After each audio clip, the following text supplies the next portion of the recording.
أعوذ بالله من الشيطان الرجيم بسم الله الرحمن الرحيم وإن كنتم على سفر ولم تجدوا كاتبا فرهان مقبوضة فإن آمن بعضكم بعضا فليؤد الذي اؤتمن أمانته وليتق الله ربه ولا تكتموا الشهادة ومن يكتمها فإنه آثم قلبه واللہ بما تعملون علیم۔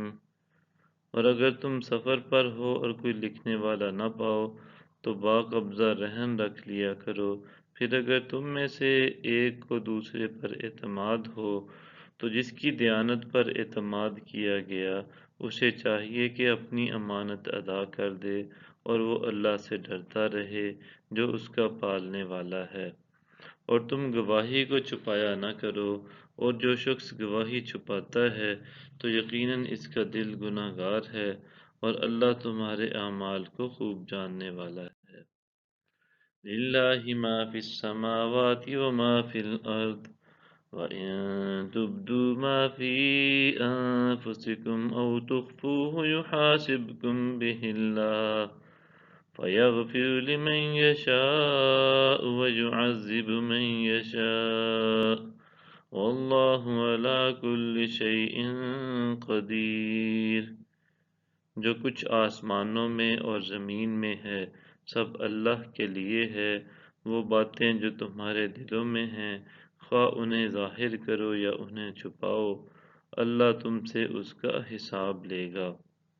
پھر جسے وہ چاہے گا بخش دے گا اور جسے چاہے گا عذاب دے گا، اور اللہ ہر چیز پر کامل قدرت رکھتا ہے۔ آمن الرسول بما انزل الیہ من ربہ والمؤمنون کل آمن باللہ وملائکتہ وکتبہ ورسلہ۔ رسول اس پر ایمان لائے جو کچھ ان پر ان کے رب کی طرف سے نازل کیا گیا، اور اہل ایمان نے بھی سب ہی اللہ پر اور اس کے فرشتوں پر اور اس کی کتابوں پر اور اس کے رسولوں پر ایمان لائے۔ لا نفرق بین احد من رسلہ وقالوا سمعنا وأطعنا غفرانك ربنا وإليك المصير۔ ہم اس کے پیغمبروں میں سے کسی کے درمیان بھی فرق نہیں کرتے اور عرض کرتے ہیں ہم نے سنا اور اطاعت کی، اے ہمارے رب ہم تیری بخشش کے طلبگار ہیں اور تیری ہی طرف لوٹنا ہے۔ صدق اللہ العظیم۔